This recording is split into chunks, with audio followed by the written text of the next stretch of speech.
Hey everybody, this is Mike Balzano, publisher from R&R and the Experience Events. Welcome to Trade Talks, Unlocking the Experience, episode 20.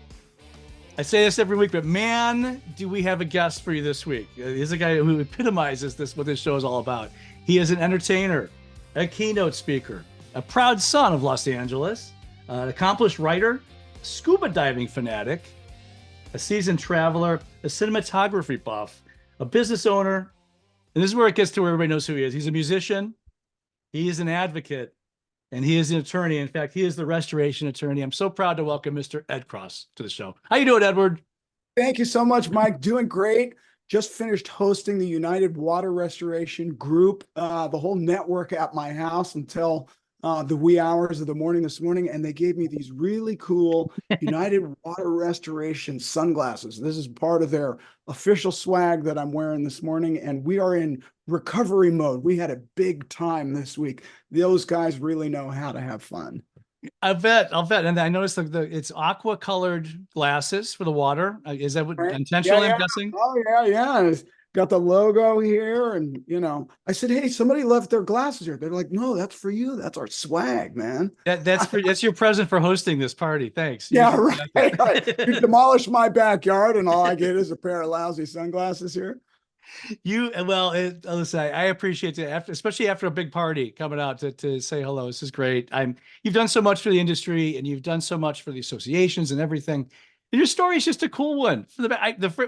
I jumped off the page. I was reading your bio on your website. I got cheated a little bit that way. Before you're at the age of 16 years old, at your father's construction company, not only did you work on the shipping docks, which I did, that was my first job with my dad's company, but you're stuffing envelopes and marketing, making collection calls. By the time you're 16, that's how you started your career? That's how I started in this business. Yeah.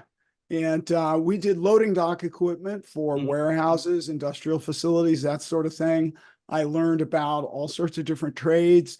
I helped to coordinate the subcontractors. I dealt with electricians and concrete people and millwrights and welders and manufacturers, and did a lot of takeoffs back in those days.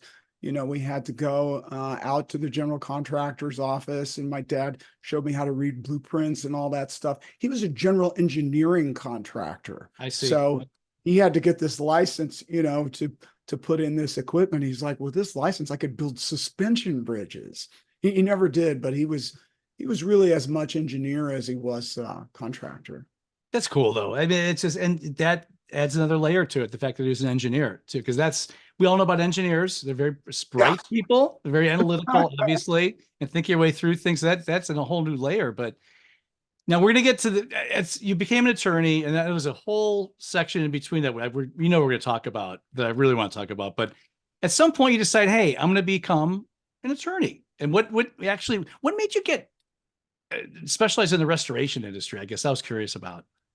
So it happened totally by accident. After I became a lawyer, the law firms weren't hiring. There weren't any jobs out there. And the guys who graduated before me, they weren't able to get hired. So I didn't bother sending out a resume. I never worked as a lawyer for another law firm, not for one single day. Mm-hmm. And I signed up for the Orange County Bar Association Lawyer Referral Service. And one of the practice areas I chose was legal malpractice. I like the idea of suing lawyers. That just kind of sounded pretty good to me. And a guy called me, wanted to sue his lawyer. His lawyer was representing him on a water damage case. And I said, I want the water damage case. I don't want the legal malpractice. I don't think you have recoverable damages against that lawyer. Well, the restoration contractor didn't do a good job on restoring that property. That turned out to be one of California's first big mold-related illness cases. And after suing a whole bunch of restoration contractors, I got an invitation to come to a convention, and they said, come give a presentation as to what we need to do so that you won't sue us. I said, I'd be happy to do that. And they started offering me work. One thing led to another and another. That was in 1997. Mm-hmm. And then in the year 2000, I said, this is where I belong, because I grew up in the corporate end of the construction industry and, dealing with the business side of it. And a lot of these people who call lawyers with mold-related illness cases, they have a lot of serious issues that they're dealing with in their lives in the moment. And a lot of them need a social worker more than they need a lawyer. And so, they would call my office and say, okay, I put all my clothing in the trunk of my car. Is it safe for me to wear these clothes? It's like, I don't know. And so when I had the opportunity to work for business people dealing with the same issue I dealt with on day one, which is getting insurance companies to pay a fair price to return property to its pre-loss condition, I jumped at the opportunity.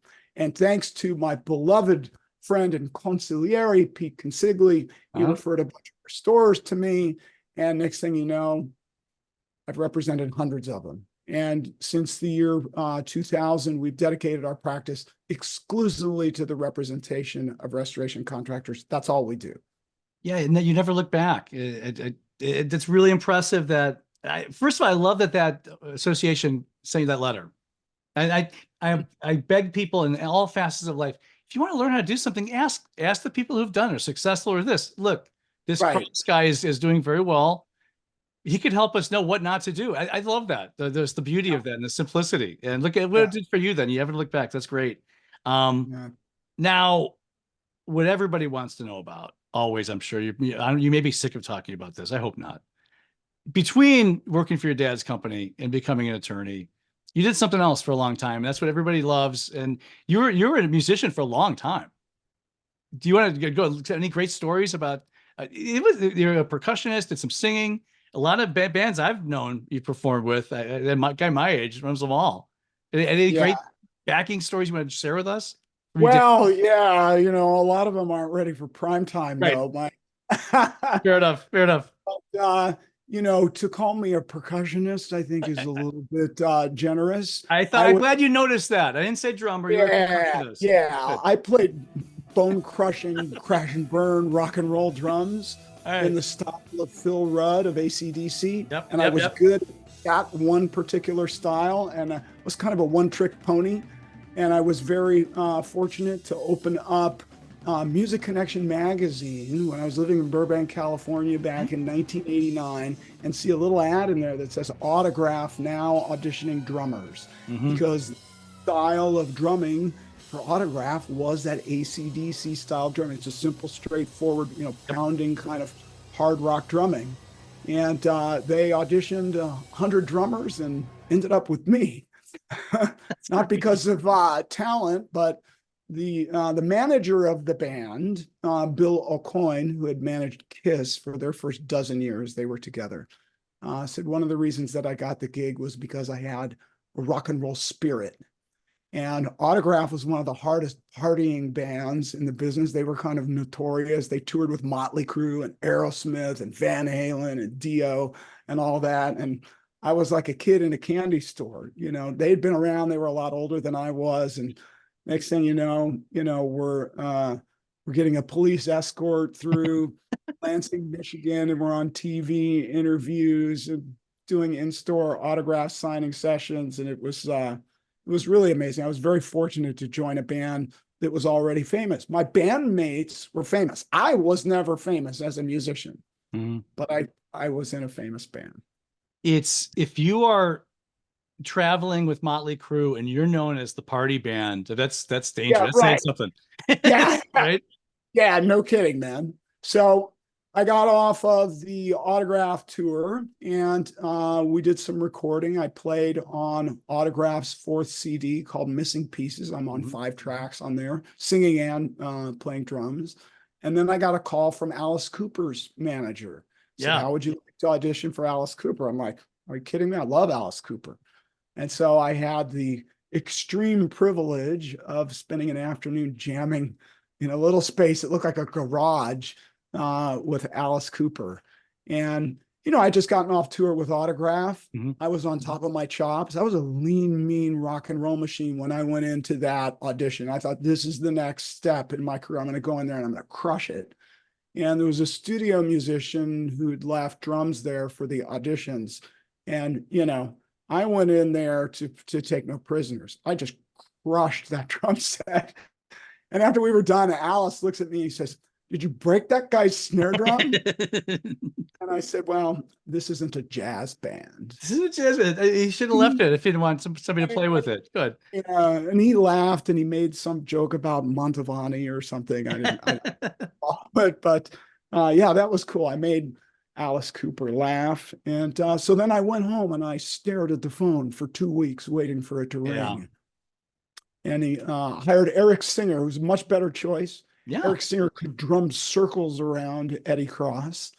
Eric Singer was in Black Sabbath, and then he played with Alice Cooper for a bunch of years, and then he joined Kiss. He's been with Kiss for like 25 years. One drummer was the three biggest shock rock bands in the 1970s, Sabbath, Cooper, and Kiss. So this is like a good promo for Eric Singer. He doesn't need my help. He doesn't need your help, but it's okay. It's a very much Mount Rushmore of the shock rock drummers. Yeah. Eric Singer's on. Well, listen, it's almost like being a professional athlete. Just you could be as modest as you want, Ed. But yeah, obviously you're very good at it. Yeah, there's a million people that think they're good at golf. They're never going to be on TV, man. Ever. Right. Yeah. So yeah, it's true. That's really something to be proud of. That's cool. Our event manager, Andrea, she's so funny. We argue, she's a Bon Jovi fanatic, right?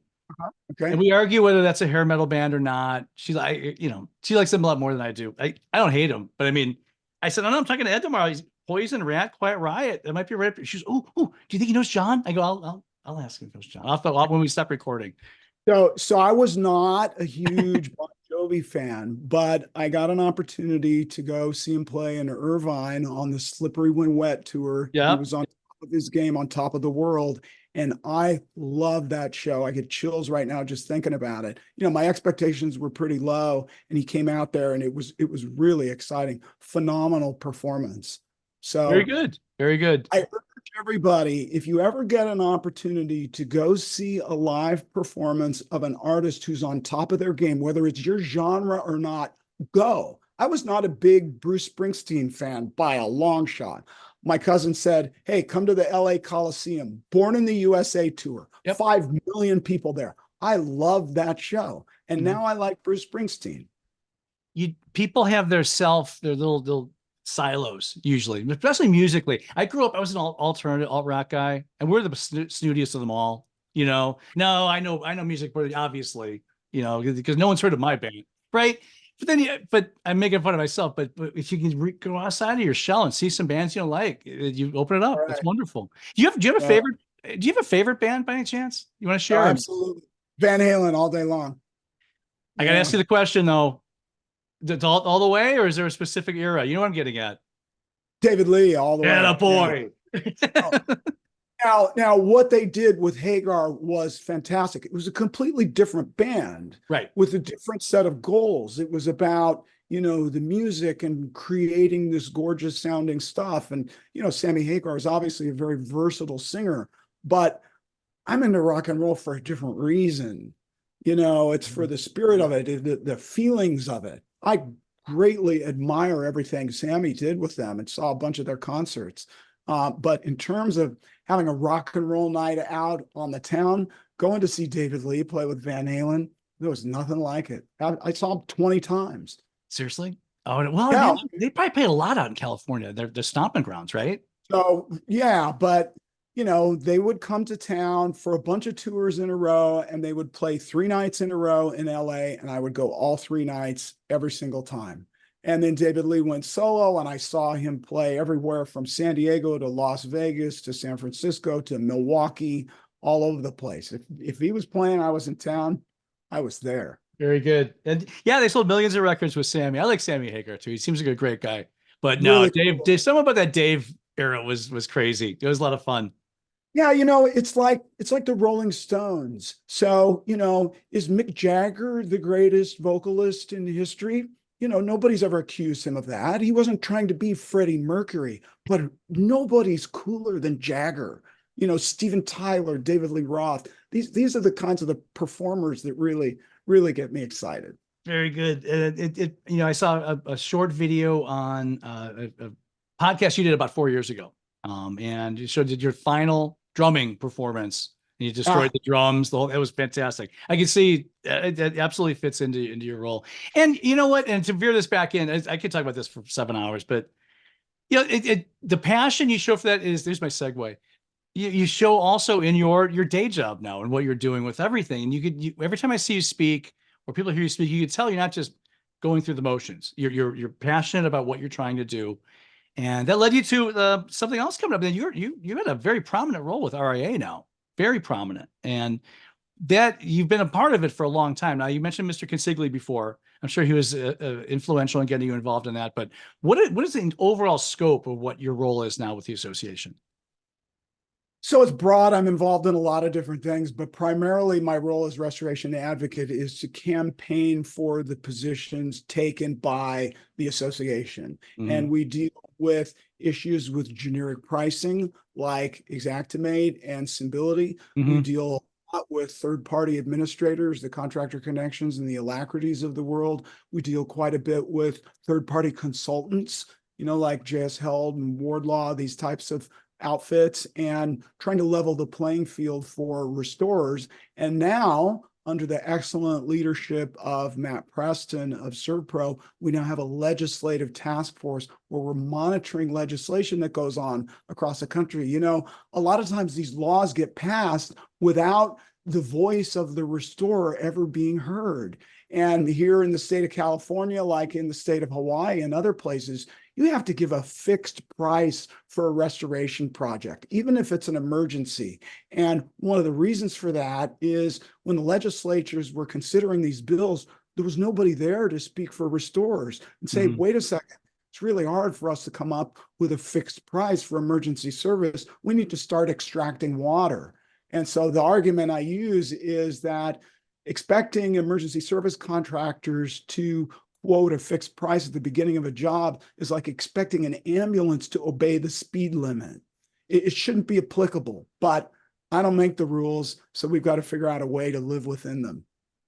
We all just came back from Dallas a while ago with a great convention that RIA threw this year. And I saw you on stage a lot, and they chose your if you're the spokesperson for the association, they made a good choice. It seems that's not really a question. You were very captivating, did a great job. It was a lot of fun. I love it. Yeah. For me as a professional now, there's nothing better than going to an RIA convention. Yeah, it was fun. It was a very positive atmosphere, and we loved having it. I very much like the experience conventions as well. Well, we're going to get to that. For very different reasons. It's a whole different program. It's well, thank you for saying that first, because I spent the whole 3 days in Dallas walking around the floor saying, we have a conference in the spring. This is a big convention, very much like our convention. Anyway, everybody's sick of me hearing me say that. So besides that, now we're going to get to the experience in a second, but now you started Restoration Crosscheck a couple of years ago too, which is that's an exciting venture. What was the reasoning behind what was the need you're trying to fill with that? Good question. So in my work with the association, we are generalists. The association deals with the industry as a whole. It doesn't deal one-on-one with specific circumstances where a restorer may need a consultation.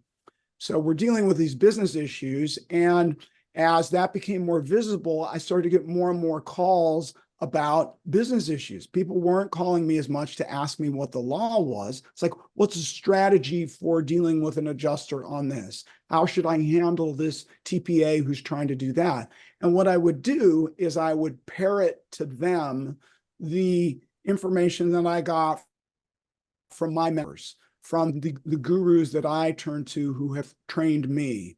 And so I thought, wouldn't it be great to create a platform so I can connect these gurus with these restorers who really need the help? And when I say gurus, I'm talking about people who've run extremely successful restoration companies, talking about people like Jeff Taxier, who was in the Allstate Claims Department for 35 years and then worked for ATI Restoration as a trainer. He worked on both sides. He understands both sides. And these are highly accomplished people who are kind of in the sunset of their careers, some of them, and they just want to help watch smaller companies grow. They want to help medium-sized companies scale up to the next level. And when I discovered that Anthony Nelson had a solution to the Xactimate problem, I said, we definitely need to form a consulting company. I've got the contacts with the restorers. We've got the platform here. Let's connect these and get it going. And it has surpassed my unreasonable expectations. It's a sluggers. It's a murderer's row of people on your team. Norma's great. I mean, all the gentlemen.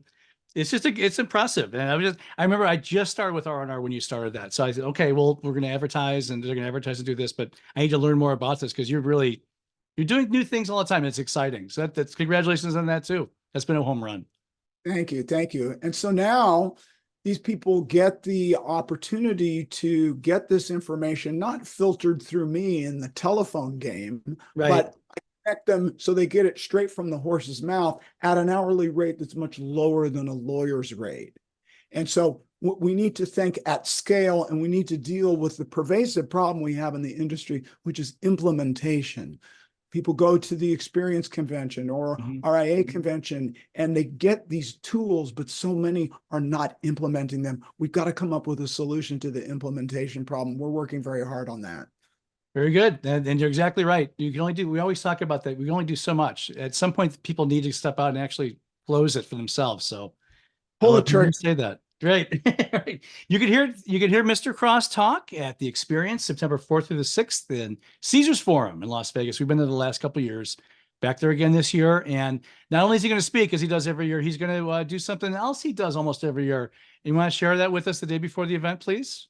Yeah, September 3rd, Restoration Crosscheck is putting on a boot camp, strategic strikes to accelerate your restoration business. I'm bringing some of the gurus in. We're going to be talking about how to customize defensible restoration prices. We're going to talk about adjuster relations and negotiations. You're going to get to hear from Jeff Taxier with his decades of wisdom from behind the scenes at Allstate, explaining exactly the process that insurance companies go through, what an adjuster needs to do in evaluating a restorer's invoice. Of course, we're going to have Mark Pasculi there.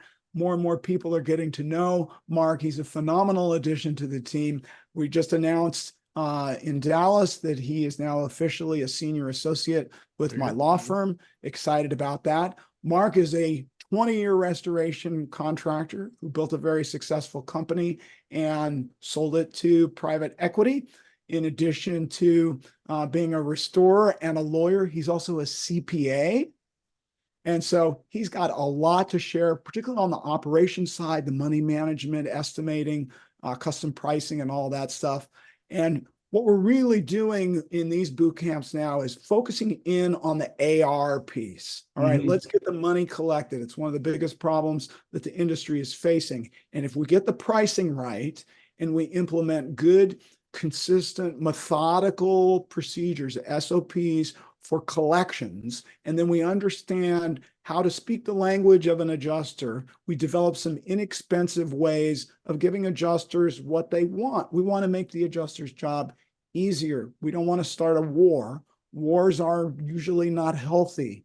And so we hope everybody will come to the Strategic Strikes Boot Camp. It's on September 3rd, the Experience Pre-Convention event. Now, the one we just did in Dallas sold out. So sign up soon. You don't want to get turned away. Promotion is going to be started very soon for all that. And we're going to have it on our website very soon so you can start signing up. This is going to be, Dave, this is going to be broadcast about the middle of May when this will come out, a couple of weeks from today. Okay, cool. But right about then, we should have some stuff on our website at that point. We're very excited about that. We watched you do it last year and the year before, and it's always successful. And I was outside the door in Dallas at RAA, but it was packed. So make sure you get there and get to Ed's boot camp. You won't regret it, really. People say it all the time. Trust me, you won't regret that. Yeah, it's getting bigger and better and more focused. And, we take very detailed surveys from all of the attendees each time, and we take those very seriously. We make tweaks each time as we go along, and I'm very excited about it. It's really a good benefit for everybody. That's going to be a winner. You're going to be on the stage again representing RIA for sure. We're sorting that out right now. How many experiences do you believe you've been to? Yeah, I put you on the spot, but I mean, roughly, probably a bunch. So, I think I probably started going around 2000. So Oh, I would wow. say probably 17, 18, something like that. That's amazing. That's amazing. You've probably seen a lot of any interesting fun stories you could relate from the events or no? Off to hand. Nothing like the music story, but Well, actually it is a music story. good. So when the experience was at Paris, was it? In Las Vegas a couple of years ago, there was the party. The parties are always awesome, and there was a classic rock band playing. And I looked up there on the stage and I saw Phil Soussan, who was the former bass player of Ozzy Osbourne. Actually got to know Phil. I've got a bunch of video footage of me and Phil that's going to be coming out pretty soon. But anyway, you guys had a great band. They're really good, playing a lot of my favorite hits from back in the day. And I'm looking at the singer, and it's like, this guy looks really familiar. Oh my gosh, it's Paul Shortino. Paul Shortino was the former singer of Quiet Riot. Right. He replaced Kevin Dubrow, and Huh. then he formed a band called Bad Boys. And I was in the band Bad Boys with Paul Shortino and with Sean McNabb, who was also in Quiet Riot. And Yeah. I went up to him and I said, "Hey, Shorty." Well, the last time he saw me, I had hair down to my waist, and he didn't know who the hell I was. But it was a lot of fun to see him play, and a great performance. Can you imagine what went on to get both of you two in that room so many years later at the same time? The fate of all that. It's amazing, Yeah, actually. yeah, hundreds of miles away, and yeah, love the entertainment. What? All right, I'm gonna give you a question I ask everybody, and I'm really looking forward to hearing your answer because you're such an interesting guy. What is something that people would be surprised to find out about you?